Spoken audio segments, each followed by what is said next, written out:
my name is Peggle, and welcome back to another video. We're here with Paul with another direct talk.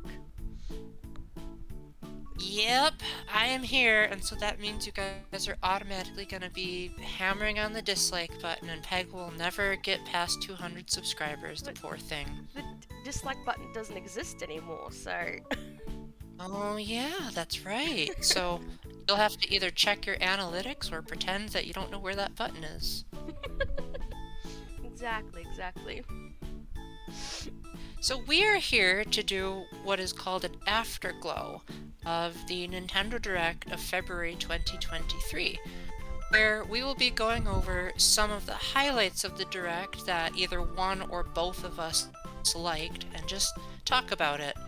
We've implemented a timer this time so that we won't go completely off the rails. Some of these games they hardly showed anything, so we probably won't talk for that long anyway, but you guys can keep note of how many times we went over 5 minutes on each thing, and I will give my heartfelt apologies. Alrighty, so without further ado, let us get started with Samba de Amigo Party Central. So this is a game that was originally released for the Dreamcast and arcades. It starred a monkey that really loved maracas, and it featured a whole lot of hip songs. I think they were like Spanish folklore, and you'd have to shake your maracas in the direction of wherever the indicators were. Then they made a remake of it on the Wii, and we thought that was the end of the series, but apparently they're making another one. And they haven't told us a single thing about it apart from its music. Exactly. I was like, what is this game? So you'd never heard of Samba de Amigo before now? I have not. Never heard of it. I was like, what is this game? And you're like, oh, it's this game. I'm like, what? Well, I am quite the rhythm game fan. I'm sure I told you about the time I spent $10 on one DDR machine at the arcade, and the arcade attendants had to literally pull me aside to give me a drink and be like, we appreciate your patronage, but at least think about your health. Yes, you did tell me about that. I was like, are you kidding me? Oh, goodness. Oh yeah, I learned my lesson from then on. Oh, I'd hope so. Well, you don't really like rhythm games a whole lot, but do you think you'll give this one a try if it has, like, Sonic music or some other Sega games you really like? I'm not sure. Yeah, like I said, like you said, I'm not too crazy when it comes to rhythm games, although I play Just Dance, which is technically a rhythm game, but, I don't know, might see your review first, see what you think. My review is all of a sudden like her source for everything she buys now, except for Pokemon, in which case I always say, ew, this is terrible, and she's like, I agree, but I'm gonna play it anyway, because I like to be an enabler. Exactly. Well, speaking of games that I am going to convince Peggle to buy with my review, let us talk about the highlight of the Direct for me personally, and Peggle was just like losing it over how excited I was, but they're remaking Ghost Trick! Like, my gosh, I'm pretty sure I'm the only person in the world that was actually excited about that, but if there's anyone else out there, let me know in the comment, or let her know, in case of on her channel, but man, what did you think about seeing Ghost Trick for the first time? I just looked at it and went, oh, this looks like a murder, and then you shouted, it's Ghost Trick, and I was like, oh. Okay, so for the uninitiated, Ghost Trick Phantom Detective came out for the DS in 2011, and it was criminally overlooked because, as I'm sure you know, that was the same year the 3DS came out. It was done by the same guy who did the Ace Attorney games, and it involves you playing as the spirit of a dead man who can possess inanimate objects and use them to change the fate of those around him. He also has the ability to go back in time, not very far, I think it's only like 2 or 3 minutes.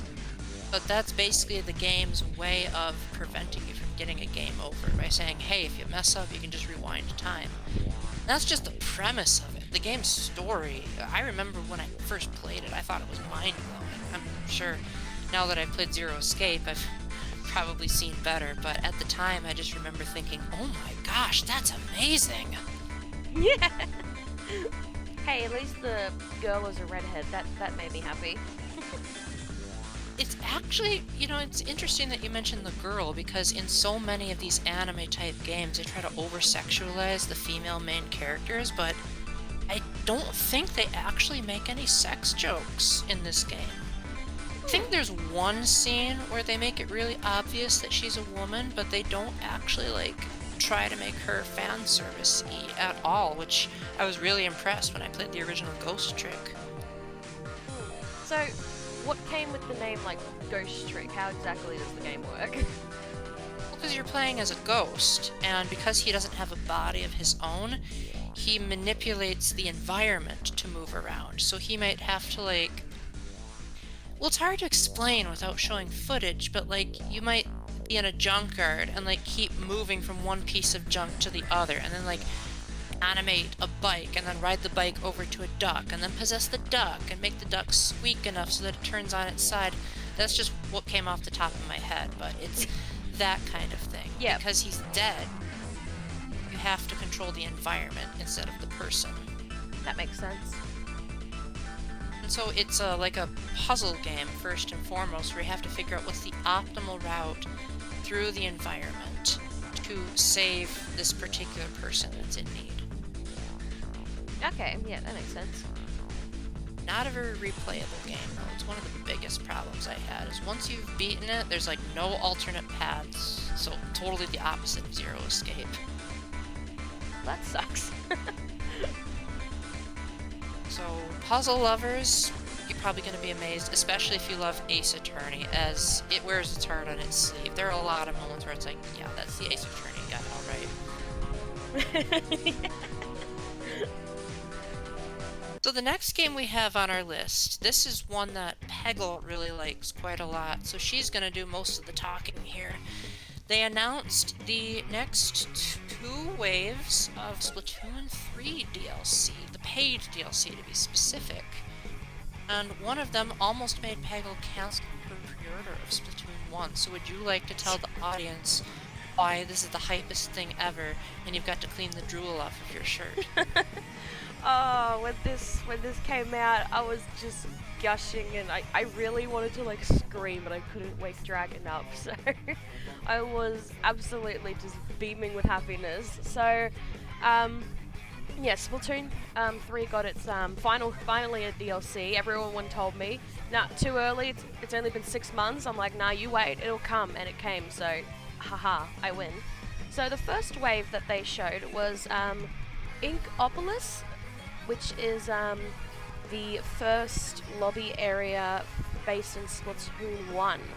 So now people that didn't play the Wii U or didn't play Splatoon 1 can now see the first lobby in Splatoon 3, which I thought was pretty cool. At first I was worried they were going to bring in both lobbies and all the maps and be like, well, here you go, you don't need to play the other games anymore. So that was pretty cool. They also brought in the other shops, which had old faces, I believe. So you had you had Annie, you had I believe their names are Shelly and Donnie, and there was Fred Crumbs. So I believe they're all old faces, but I'm not 100% sure. They might be new faces. I might need to double check on that. But yeah, that was the first half. Oh, and we also get to see Callie and Marie do some performances during the Splatfests. So get some, they say, nostalgia. So that was pretty cool. And then they brought in the second wave, which was, I think, the biggest hype, and this has been literally going all over the internet, which is called Side Order. So this seems like, we don't know really anything, but we think that this might be kind of like Octo expansion from Splatoon 2, so a whole new story mode. Now at first when I saw it, I shouted Marina straight away, like a Marina backstory, but I've actually been looking over the trailer and some pictures the last couple of days, and I believe the Octoling we're playing as is Agent 8, who I believe is from Splatoon 2. So that'll be exciting. So this is all about side order, so the team order from the Splatfest. Final Splatfest in Splatoon 2, Chaos First Order. So that'll be pretty exciting when that comes out. Well, I don't really play Splatoon a whole lot, but even I could tell that this was quite the hype announcement, as I always love it when Nintendo takes a familiar area and recontextualizes it in the new engine. Kind of like when, say, they brought back all the old stages in Super Smash Bros. Ultimate, but like you played it with the Ultimate characters. Like, I always love it when Nintendo does things like that. Or take Mario Kart 8, when they brought back all those old tracks and added like anti-gravity and underwater to them. So I think adding a hub world to an existing Splatoon game from a previous one, which surprisingly I've explored Inkopolis and she hasn't, and she's the Splatoon fan, that's wild. Hey, I finally ordered Splatoon 1. It's coming next week, so... Good for you. You get to see some of the origins of their moves in Smash. Yay! And if we had one more minute, you'd be able to gush about everything you're hoping for, but as it is, Universe is on my side for the next item, which is the next wave of DLC for Fire Emblem Engage. I literally just finished editing my video of it like a half hour before we did this, so I'll probably just end up using my own footage once I edit this, but they added Soren, Camilla, and Hector as emblem rings. I was pretty excited about most of them because I liked all three of the games that they were from, especially Soren, because that's more beloved to Path of Radiance and Radiant Dawn. Like, not enough people appreciate Path of Radiance. And I also really appreciated that they took a lot of the remixed music tracks from Sitting Paralogs and brought them back. There's not a whole lot to say about it, honestly, it's just more characters. But they did announce that Wave 4 is going to be bringing in, like, a new epilogue, or a xenologue, I think they called it, which, that's always nice, because the villain was very underdeveloped in Fire Emblem Engage. They gave hints of, like, a cool backstory, but it was shoved in at the last minute, so I would really appreciate them fleshing it out a bit more. So, what do you think, Peggle? Were you, like, swooning over Soren actually having long hair for a guy? I mean, I don't know who Soren is, so I can't say anything, but I was pretty hyped when I saw the Wave 3 with Chrome and Robin, so... Oh yeah, they finally brought in the actual protagonists of Fire Emblem Awakening instead of Lucina. Yes. I mean, in a manner of speaking, she kind of is, but like from an alternate timeline. So, I feel like they just wanted it because Lucina is popular, but it's like, Chrom was voiced by Matt Mercer, guys. What the heck? Exactly. Matt Mercer's amazing. This was back in 2013, so if Matt Mercer still reprises his role, he'll be 10 years older than he was in Awakening. Wow. I wonder if he'll sound like an old man in this new game. So yeah, I enjoyed seeing Chrome and Robin. I played as them quite a lot in Smash Brothers, so I was pretty happy with that. The is it Xenologue? That perked my interest a little bit because, you know, seeing some epilogue is kind of interesting, and it's nice to get a bit more story. I was listening to the music during the direct, and I was like, this is the music for Fire Emblem? I see, interesting. Well, Fire Emblem Engage is definitely one of the weaker soundtracks in Fire Emblem history, but when it does have good music, it has really good music. Like, I should send you a link to the music of... I better not say the name, but there's a track that appears late in the game that is fully orchestral and really triumphant, and as a Fire Emblem fan, it made me so happy with the nostalgia, but I think it would make you happy because you'd be like, guess they didn't abandon the majestic, triumphant orchestra pieces from Three Houses after all. They just spread them out more. Yeah, sounds about right. Did you have any other thoughts on the characters themselves, or were you just like, oh, Paul's gonna be happy here? I wonder if they're gonna bring out any more characters for Engage. Like, I don't know who else they could bring.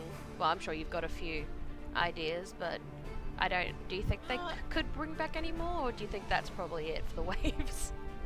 I think this is probably gonna be it, because this isn't Fire Emblem Heroes, where they tried to bring back every character, but there wasn't a lot of substance to the gameplay. I think they wanted to focus on quality over quantity. And so, with the main game, they have the 12 lords being like one of the protagonists from every mainline Fire Emblem game. So the DLC is adding like popular side characters that get along really well with the respective lords. So like Hector was one of 3 main characters in the original Fire Emblem. But in the base game they chose Lyn as the representative because she's the girl and she's got the proportion, so of course everyone loves her, even though I think Hector's a way better character than her and he should have deserved the spotlight, but that's just my personal opinion. Yes, everyone's happy that Camilla's in it. Jesus Christ. And I'm sure we all know why everyone is happy that Camilla's in it. I mean- Camilla wasn't even that great of a character in Fire Emblem Fates. She was as annoying as heck and borderline incestual. Like, I just want to forget that I heard and saw any of that stuff in Fates. Fair enough. Well, we do have to move on since we just hit the 5-minute mark, but you'll be happy to move on because the next item is one of your favorites, which is that they talked about Octopath Traveler 2. Yes! Oh, it feels good. I wasn't sure if they were gonna bring this in because this game is literally coming out in like 2 weeks, I think. So, but I was very happy. They didn't announce too much. They just said, "Hey, the demo's available. Go play it." But I find it really exciting. I was just going over Octopath with some friends yesterday. You know, just looking at some of the characters, and this is gonna be really, really great. I cannot wait to see these characters' stories and all the enemies and the music. That's what I'm most hyped for. The music is going to be amazing, I think. I think they actually are going to have Octopath Traveler music tracks in Theatrhythm Final Bar Line, so I think that's already a plus. Heck yes. Yes, I don't have too much to say with Octopath 2 because we don't fully know the gist of anything. But I'm really excited to hear some of these characters' backstories because Octopath had really, really good backstories for the for the characters. Like all of them had really sad backstories that can really tug on your heartstrings. So I'm really curious to see what they're gonna pull off in this one. Well, I just hope they have a better battle system, because that's why I couldn't get through the first Octopath Traveler. I was like, this is way too confusing. It's too much like the old Final Fantasy games. Yeah, I will admit that's the game. The battle mechanics have been holding me back a little bit, but I guess we'll see. Yeah, I guess we will. So the next item on our list is a game that was delayed for what we thought was indefinitely, but they finally gave a release date for it, and that is Advance Wars 12, Advance Wars 1+2 Reboot Camp, which is the first 2 Advance Wars games now completely remade from the ground up into one package by a different company, which might sound red flags for some, because the original Advance Wars games were made by Intelligent Systems, which is the company that did Fire Emblem and Paper Mario, so you know that they're very competent when it comes to making RPGs. So if this other company can outdo the RPG legends, then this will be a very good game. And it comes out the day after my birthday, so it better be good. Exactly. Yeah, I was really happy when this was announced on the Direct, because I think a lot of us thought that they were just gonna either just get rid of this game, not bother with it, or quietly put it onto the eShop and not really say anything about it. And it's pretty understandable why. I mean, with the world events that were happening right when they were about to release it last year, it was just probably wasn't the best time, and I think that was a good thing for Nintendo to do, to hold back on releasing it. But I think it did become a bit like overdue, like, okay, it's been a while now, Nintendo, you should probably release it. But nope, they finally released it, and I hope they saved that time with adding in some more stuff, because that would be really cool. Not like you're gonna play it though, because you still gotta play Fire Emblem. Oh yes, I must play Fire Emblem before this. Well, with the recent surge of Fire Emblem popularity, I think it's getting harder and harder for her to find excuses, especially since one of the later announcements mentioned a Fire Emblem game. But let's not get too ahead of ourselves. Let's jump to the next item on the list, which is they showed more information about Kirby's Return to Dreamland Deluxe.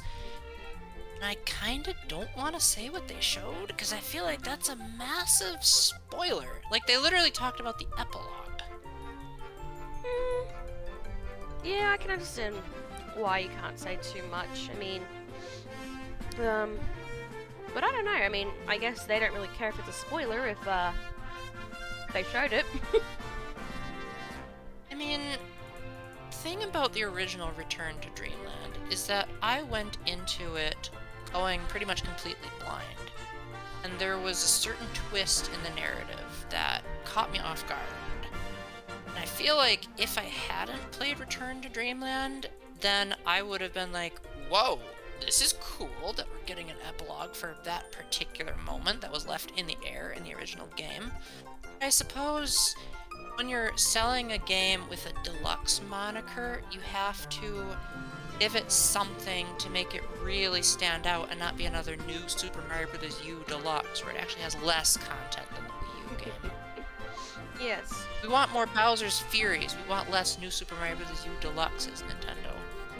Well, you can say that the demo for it came out, so. Still haven't played the demo yet because I've been too busy with the next item on our list. Fair enough. But I do think it's cool that it seems like HAL Laboratory is learning from past Kirby games, taking their experience into this remake, because I definitely saw some elements of the new epilogue that are reminiscent of Heroes from Another Dimension in Star Allies, which is one of the most underrated parts of that game, so I'm glad that they're learning something from Star Allies. Yeah, definitely. It's nice. I loved when it was announced. You were like, "This game is coming out in like a week, Nintendo. I don't want more information." And then they came out with the epilogue, and you were like, "Well, now." Yeah, I thought they were just gonna say, "Hey, it exists," but no, they wanted to do a little more marketing push for it. So I commend them for that. Yes, definitely. You think you're gonna get it? I'll finish, why have I forgotten the name of it? I'll play the Forgotten Land. Yeah, I'll play. Of course you've forgotten it, because it's Forgotten Land. I'll finish that first, and then I'll think about it. Well, we have a lot to finish in the next item on our list, which, you know, I think because there's so much stuff to talk about, we'll give this section 10 minutes. Yeah. Because I have a lot to say about it, and I'm sure she does as well.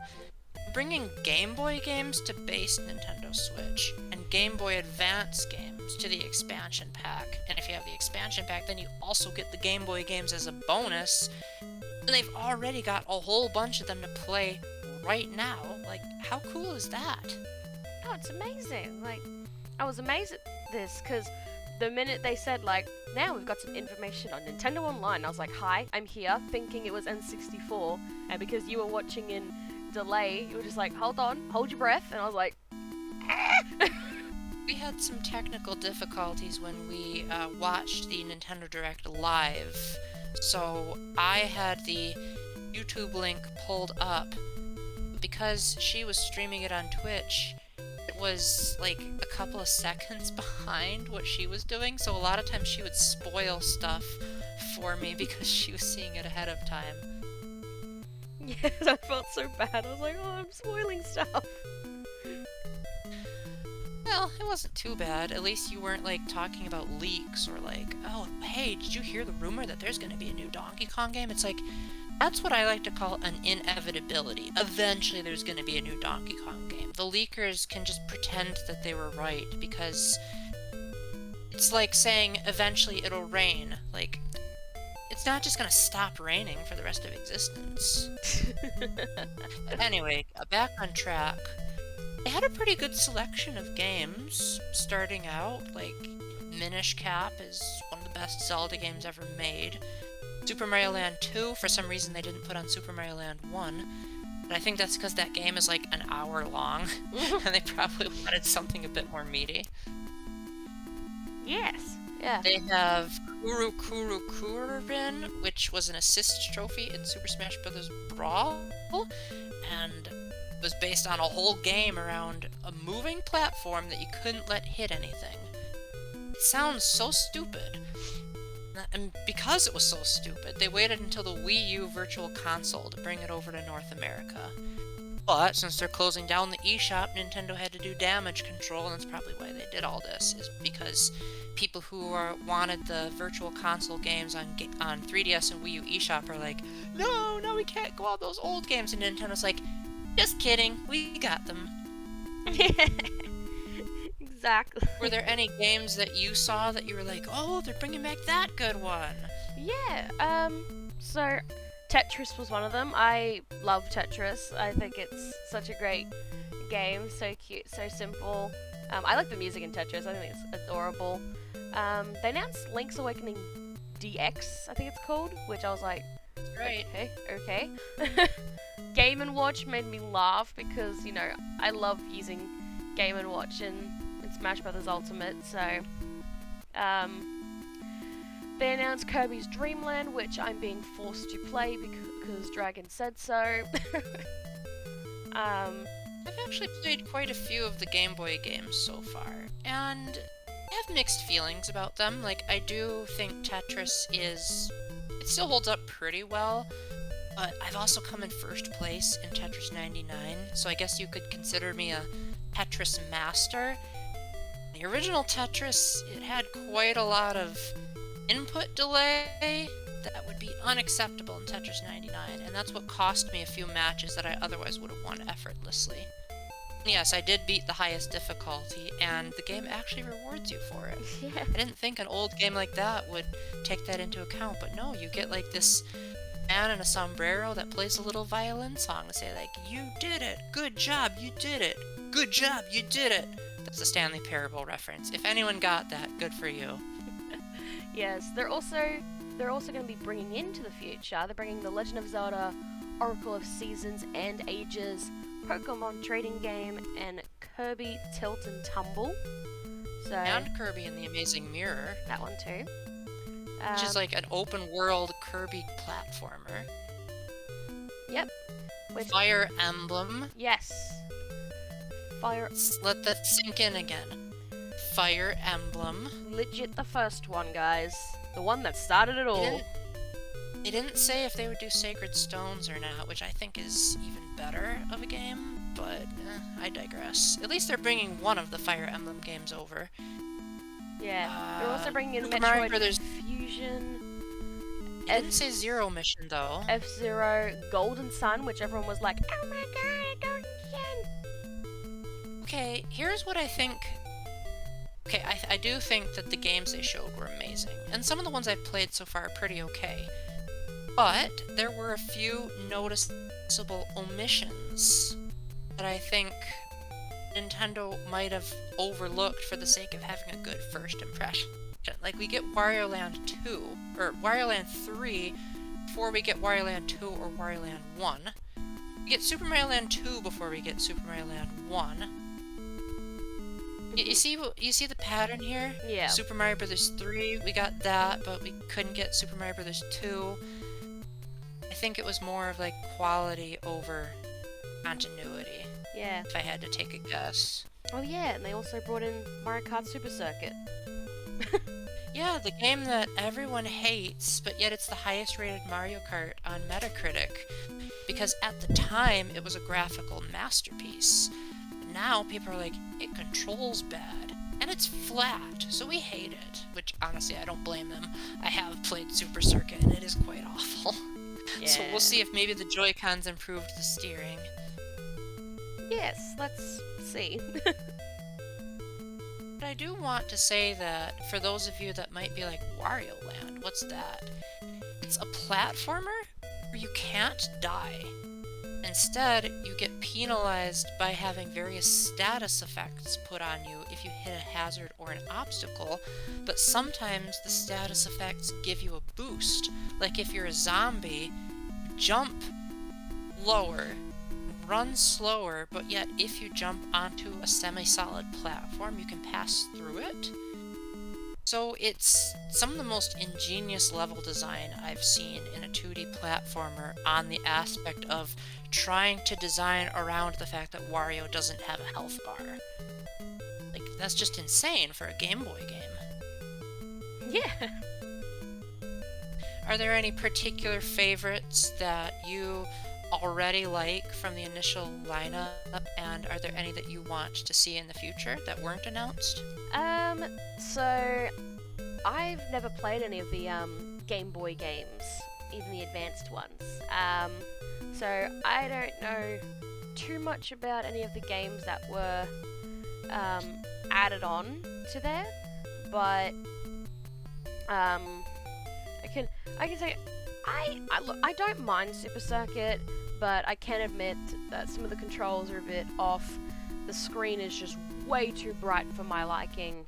But I am planning to like go through all the cups and see some of the maps, because some of them I actually was like, oh, that's cool. You can see what Boo Lake and Ribbon Road and Mario Circuit 1 all looked like before they got the deluxe treatment.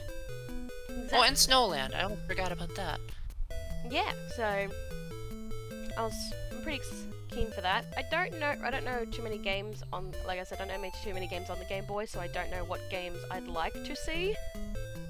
Banjo-Kazooie Grunty's Revenge. I almost forgot about that, but I really hope they bring that one over. Because then we can say we have Banjo-Kazooie and the Banjo-Kazooie sequel. Because everyone thinks Banjo-Tooie is the sequel, but it's actually the third game in the series chronologically. Grunty's Revenge actually came second in the timeline. Okay.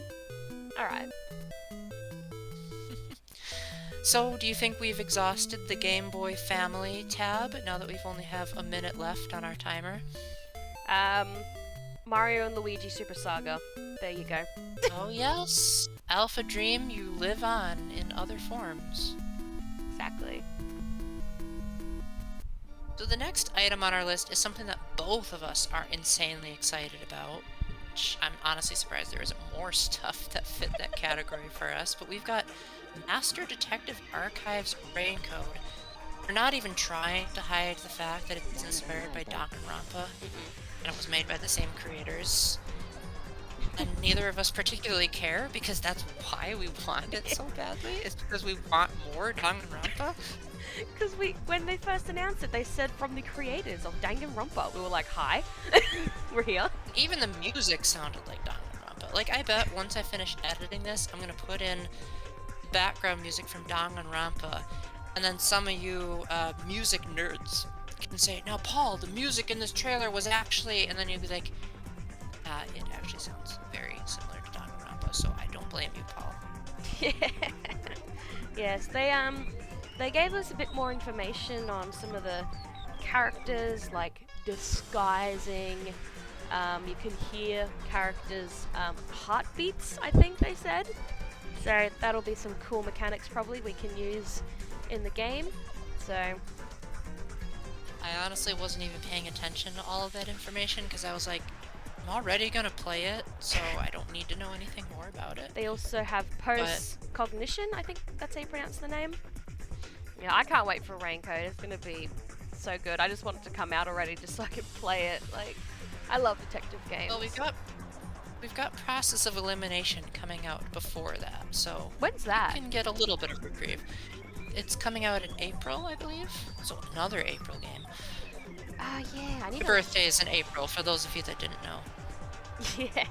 Alright, so, which is not made by Spike, but a certain character looks like someone from Killing Harmony. Yeah, I'm pretty sure the influence was intentional. I think so as well. So the next item we have on our list is, it blew my mind in the sense that I didn't think they were ever gonna do it. Because I had heard this, well, let me say what it is, and then I'll tell you the backstory. They announced a new Professor Layton game, and not just a new Professor Layton game, but Professor Layton game with Professor Layton in it, because the previous Layton game starred Layton's daughter, and Layton didn't appear in it at all. So, it's great that we finally got to see him show up with his hat on and everything. They didn't show any gameplay, they just said it exists. And Level 5 is making it, and here's why it's so unbelievable.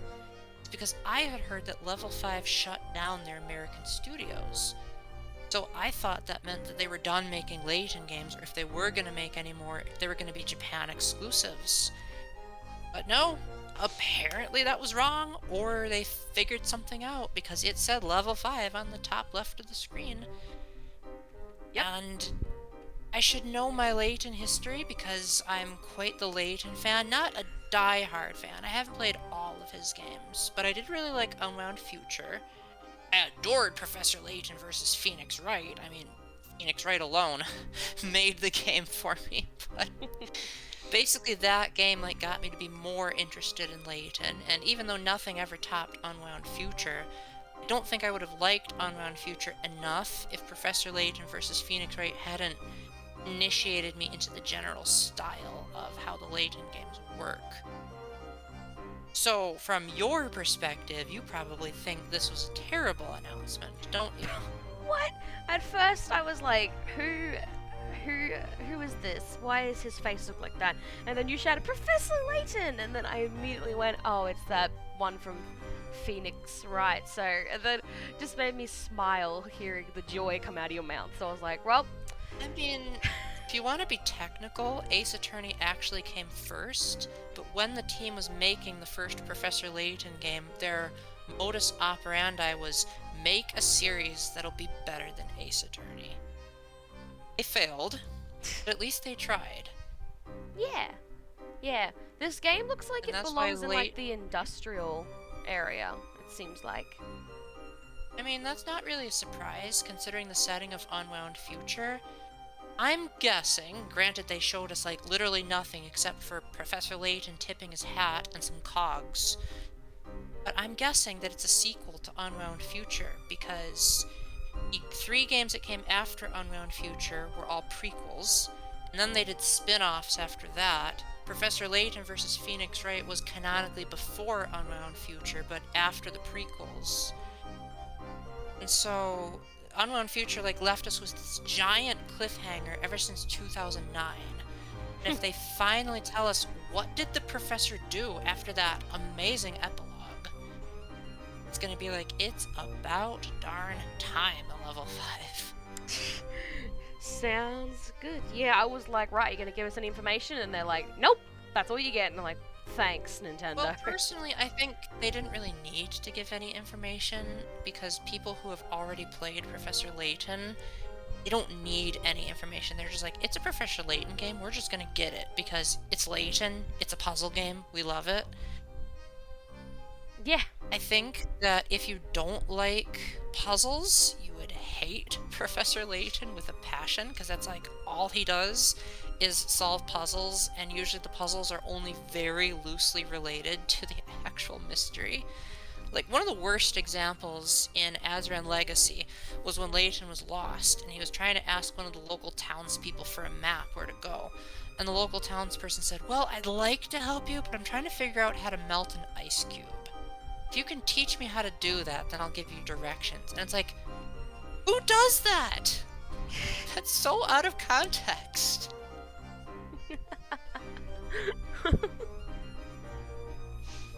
So do you think you'll wait for my review and see if the puzzles are simple enough for you, or do you think you'll be like, Zero Escape is more than enough puzzles for me? Yep, zeros. Well, nah, that's what you think I'll say, but I will see your review. You got a thought on If when I this can could get a review. when this could come out? I have no idea. Gamefly doesn't even have rentals for it yet, so who knows if I'll even be able to play it, because I'm definitely not paying full price for it. I think But it'll I come out definitely either would like- end of this year or early next year. I think so too, especially since it was announced in February, so like, if it comes out next year, it's like that much work for a Legion game? This is why they call themselves Level 5, because it's level 5 levels of entertainment. Exactly. So the next item on our list is more DLC for Mario Kart 8 Deluxe. It didn't show much, but they showed enough to make us both realize, dang, the waves just keep getting better and better. They showed off that they're bringing in a brand new course based off of Yoshi's Island, which is a spin-off, so yay for Nintendo embracing their side franchises. And this is a detail that not too many people picked up on, but when you pick up the coins in that course, they make the same sound as they did in Super Mario World. Yeah. And they're adding Birdo. And I didn't think they were going to add new characters for the wave, but apparently they are. So that means we could get Funky Kong again. Yep. Not that I ever played as Funky Kong, because I didn't like the heavy characters in Mario Kart Wii, but I thought that was so cool that, again, Donkey Kong was like... Mario started out in Donkey Kong. So having Donkey Kong characters in Mario Kart only makes sense, considering Mario's origins. Yeah. I had to double check because Nintendo likes to lie lately, saying new course when it actually came out in Mario Kart Tour first. But for this one, I don't think it came out in Mario Kart Tour. Not that I can remember. I'll have to get a confirm on that. But I don't recognize it, so I think this is a brand new course. So heck yes, Nintendo. Thanks for actually telling us the truth. Birdo coming out from Double Dash is great, because I actually really want to play Double Dash, so, but I actually Not did missing go, much. I did go check online, and there was a post that actually came out from the Nintendo UK that said that there will be more characters coming for the other waves, and we've got, what, 2 left, I think?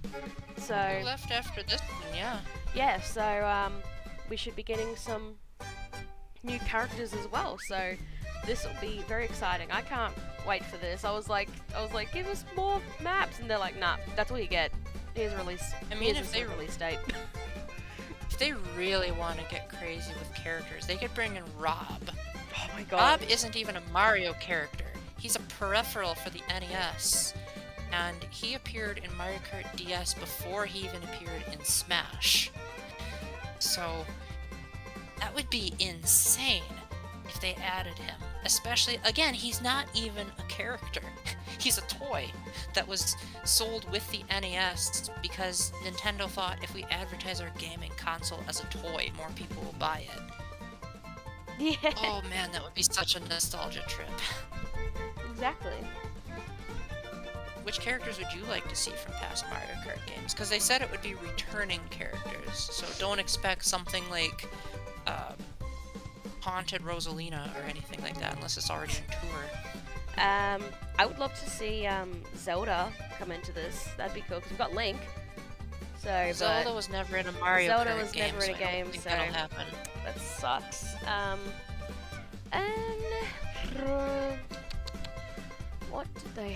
Who did I play as? Well, we can play as Toad, can we?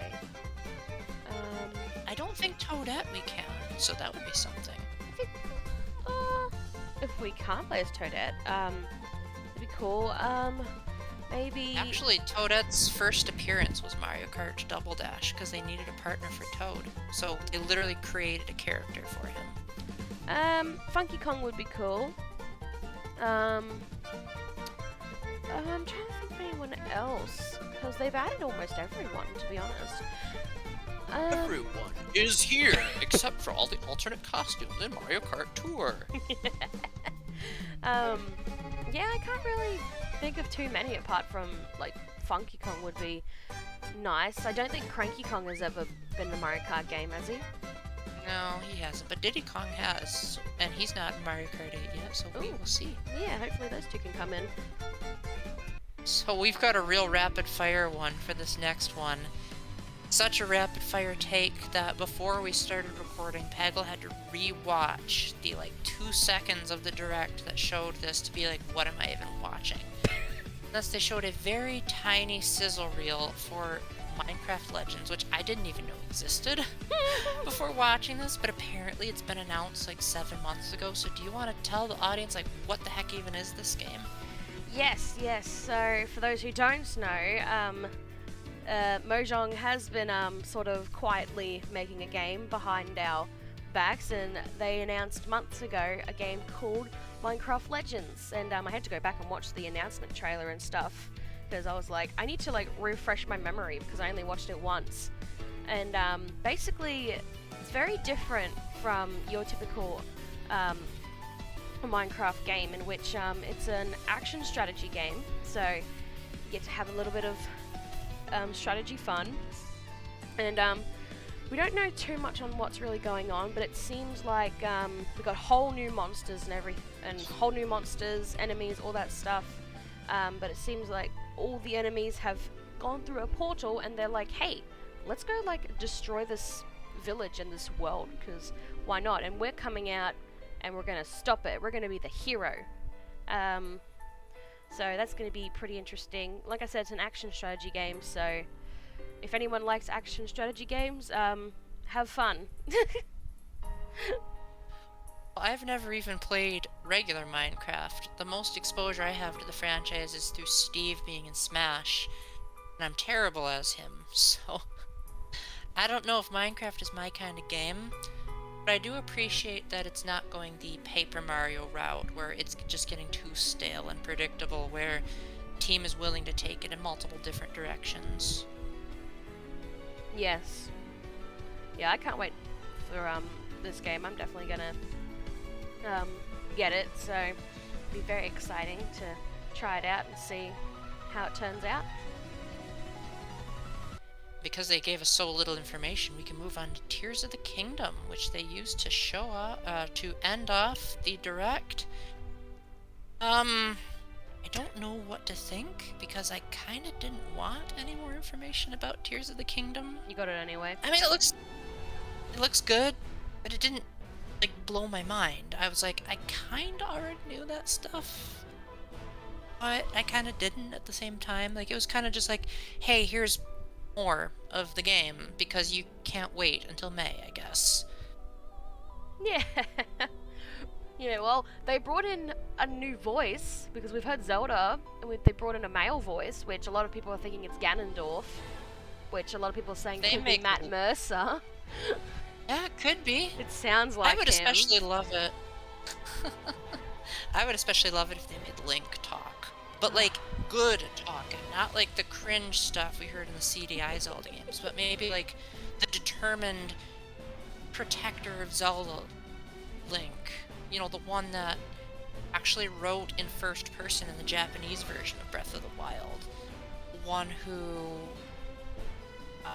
actually apparently has a pre-established personality and spoke to Zelda, but then like they canonically gave him a reason to not speak. It's like, what excuse are they going to use this time? Before it was because he was shouldering the kingdom's burdens, and that's why he refused to speak. But like, kingdom has, like, at the start of Tears of the Kingdom, I presume it picks up where Breath of the Wild left off, which was like peaceful time. So I don't know. I want Link to speak. I mean, Good speaking. Yeah, I agree. It's a bit overdue. I made the joke when the direct happened that they chucked a Majora's Mask because the moon was like, I'm gonna hurt you. Yeah, anything that brings in Majora's Mask stuff is good to me, because Majora's Mask is I think I'd probably have to say it's my third favorite Zelda. Maybe fourth, if you count a Link Between Worlds.